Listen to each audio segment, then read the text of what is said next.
This ain't your typical cornbread. We're going to do it up Mexican style, and we are combining some great flavors, cream style corn, some peppers, some onions. It is going to go way up on the flavor notch, and it's all in cast iron to bring out a great flavor. Come on, I'm going to get the fire hot. You better hurry.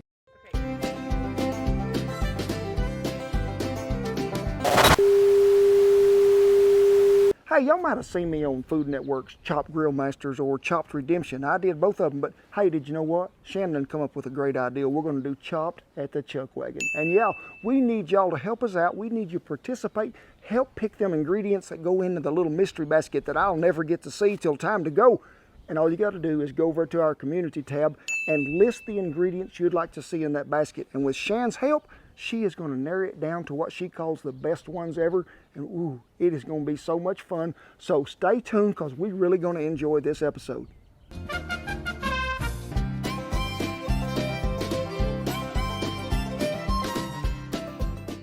Hey, thank y'all for stopping by camp on a beautiful day it is. And ooh, we are cooking up one of my favorites. And a lot of y'all been hollering for it. Cornbread. But this ain't just no cornbread, folks. This is Mexican cornbread. We're going to add some great spices, some flavors to it, and we're doing it all in some cast iron to bring out that great flavor that you need out of cornbread. So I know a lot of you all are new viewers to us, and we want to welcome you so much into our family because we appreciate you one and all watching our videos. And hey, everything you need to know about these videos, recipe, anything will be listed down there below. And not only do we have content every Wednesday at 2:30 Central Time, but guess what, folks? We've been throwing in some bonus Saturdays for you. So be sure and check our community tab. We'll keep you updated on what we're doing. We might even have some more cook-alongs. Now, folks, before we get into this, I think we need to count our blessings. And they are abundant. They are. All the first responders, the medical people, the people on the front line fighting us through this virus and getting us done and doing it well. The truck drivers who are keeping us stocked, the grocery store workers who are putting it on the shelf. We thank you all for taking care of us during this time. Well, folks, to get this deal started, I have got me a half a stick of butter. I'm going to throw right in this Stargazer skillet right here and let it get to melting. Are you taking your onions for a walk? Well, we're going to let that butter melt in that Stargazer skillet. Then we're going to add these peppers and onions, and we're going to let them cook just long enough to get them onions soft. We are going to, the French word, what is it? Anybody know? Duke knows. Saute. Ain't that right, Duke? He is sauteing a nap over there. He is. So let me get this little spatula and stir this butter around, folks. We'll put these in there and cook them till they're tender. Well, we've been on about 5 minutes we have, and it is getting good and tender, and there's a lot of flavor coming out of that. I can smell it. The wind's in that direction. Can y'all get it over here on the West Coast? So look here, folks, cream style corn. Yep, no draining, no nothing. Just dump her right in there. Well, seeing as how this is cornbread, and I told y'all there's something special about it, look here. A half a block of cream cheese. Y'all didn't see that one coming, did you? Whew, folks, we're going to make it extra creamy, extra cheesy. And then, guess what? Just a half a cup. No, it's not. It's a whole cup, Shan.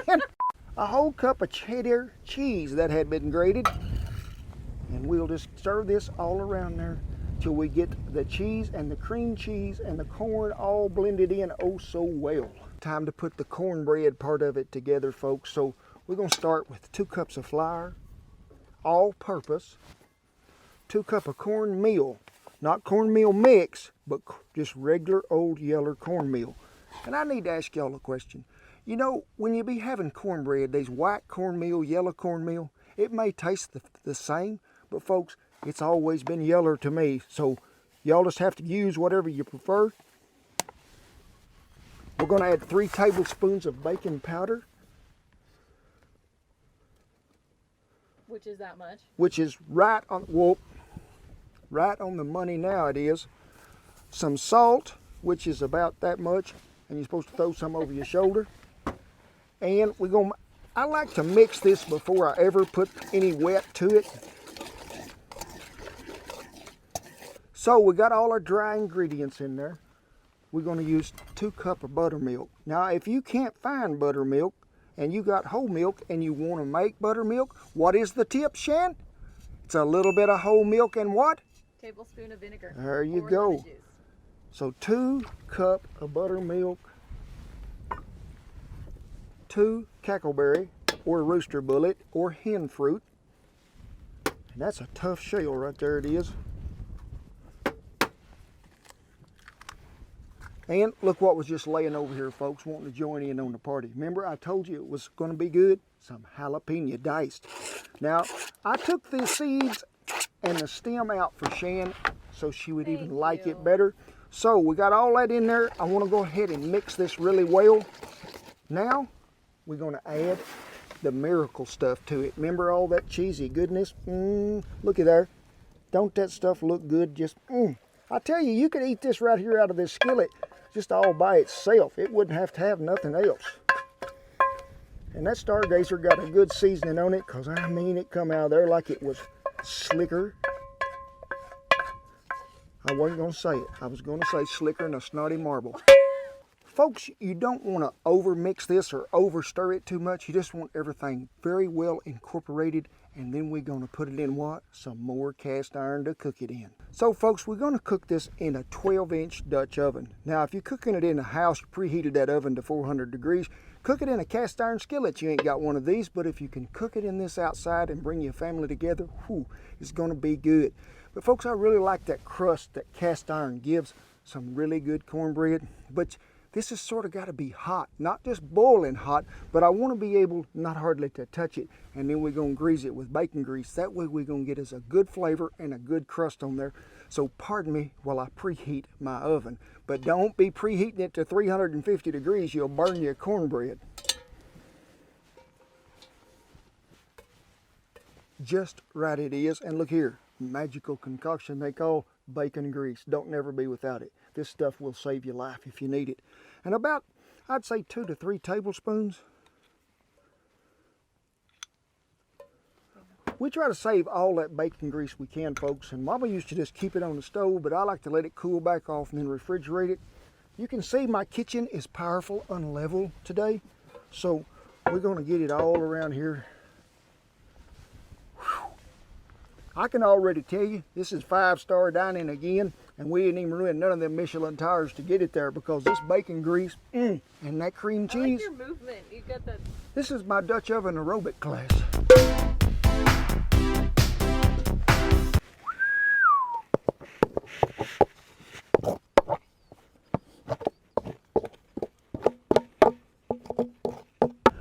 Well, folks, you can see it is a mite unlevel it is. Now we're going to smear it over here just a little, but when we get it over to that trivet, we're going to level it some more, so I'll see y'all over there and we'll put some fire to it. Well, folks, I'm going to set it on there, and you can see we're on a tall trivet, and it looks a little bit unlevel, like leaning to one side it does.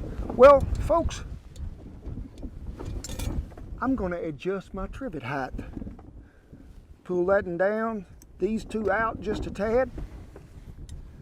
Put the level on that, Shan. What do you think?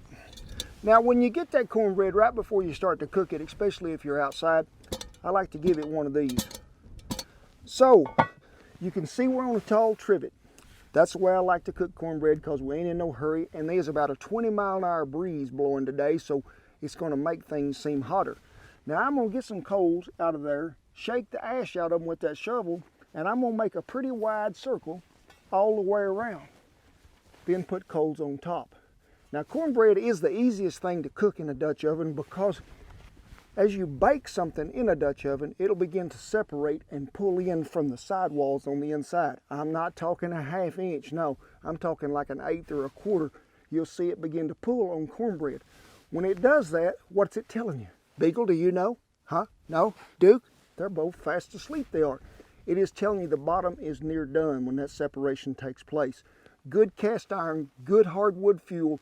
You can take that off that bottom heat, because it's going to finish cooking, and we want that crust to be so good but not burnt. So let me get some coals out there. We'll fire this oven and we'll be good to go.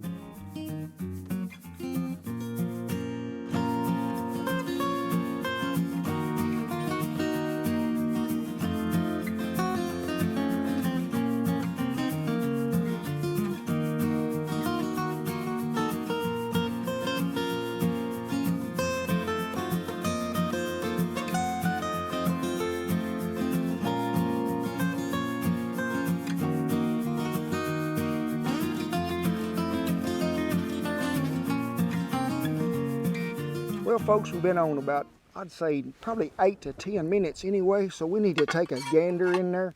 You can see that things have begun to progress really well. They have. You can see it's beginning to set up on the edges there, but there's a lot of moisture in here. So, folks, everything is doing just what it's supposed to do right now. We're going to put the heat back on the top just like it is. I did have to rotate it once already because of the breeze. And you ask, why do you rotate? Well, say this side right here, which it does, has more coals than that side, so it's hotter on this side of the oven. So when we rotate that, the bottom one way, the lid the other, we're evening out any hot spot that we might have in our coals all the way around. And if the wind's blowing, which it is, you need to rotate more often. Now, remember that trick I always showed you? Where if you can't put your hand down there and keep it for 5 seconds, it's probably good and hot. But if you're up here and you can keep it for a long time, you ain't doing much good. Now we will have to slow this down a little as we progress because, folks, this has a lot of moisture. Remember that cream cheese, that cream corn had moisture in it? So it's a little more than just regular cornbread. So here in a minute, I'm gonna probably back these coals away from it just a tad to slow this bottom down.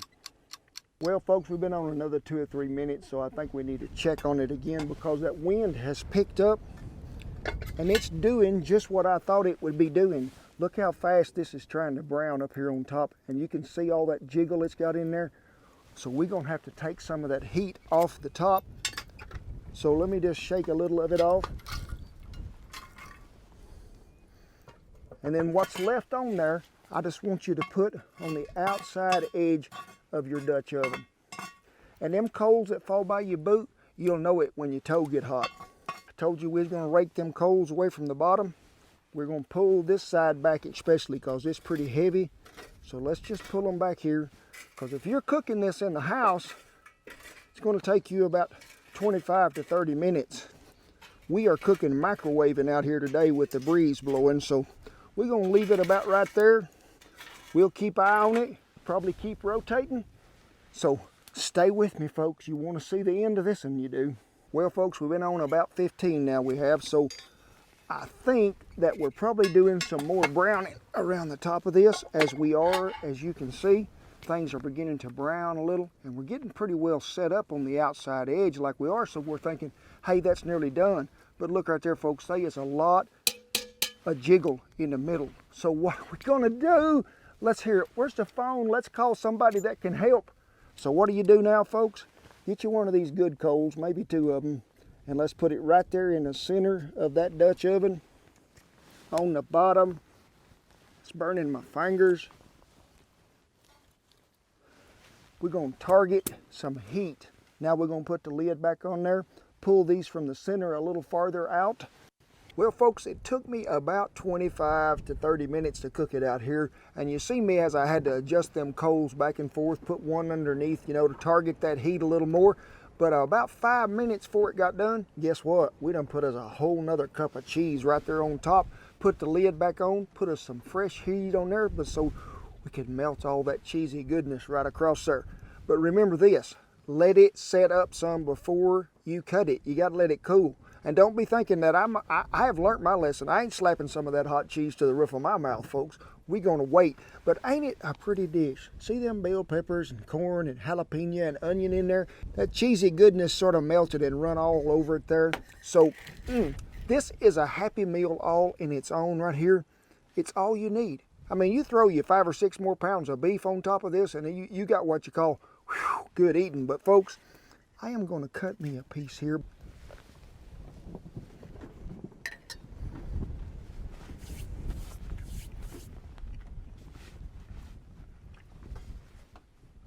What's happening? That right there is probably some of the best cornbread I've eaten in a long time. Make me want to ride the stick horse.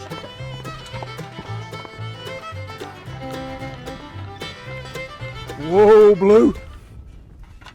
Folks, that stuff will make you get on your horse and go right there. But the cream cheese, it's the star right here to me because it gives that such a great texture. It's not just cornbread. It's like corn pudding in a cornbread soup. I mean, Let me see the bottom. That's what I want to know. What are you thinking? The big reveal. Look at that. Good Don't job. let these clothes fool you. I have cooked cornbread in the wind at least once. Hey, hope y'all enjoyed this because we sure did. We had a great time bringing it to you, and it's a simple recipe that we know you can create. Might even have all this in your pantry right now. So hey folks, it is a great way to start off any meal of the day. When you can fix it with cheese and peppers and cream cheese, it's going to be good. As always, I tip my hat to all the veterans and servicemen and women that have kept that old flag a-flying over camp to keep us all safe. But remember folks, we've got so many people to be thankful for and count them blessings. But I got some special shout outs this week too. One is Andy, the harmless farmer up there in Ohio, a fellow YouTuber, a friend, going through some rough times. He is fighting some cancer.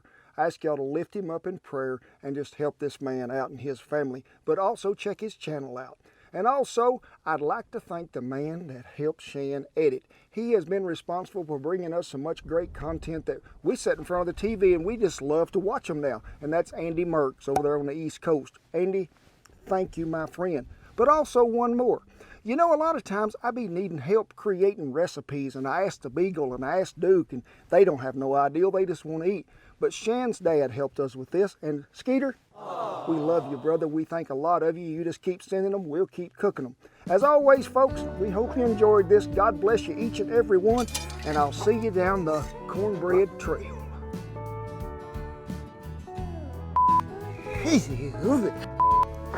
Look here, folks.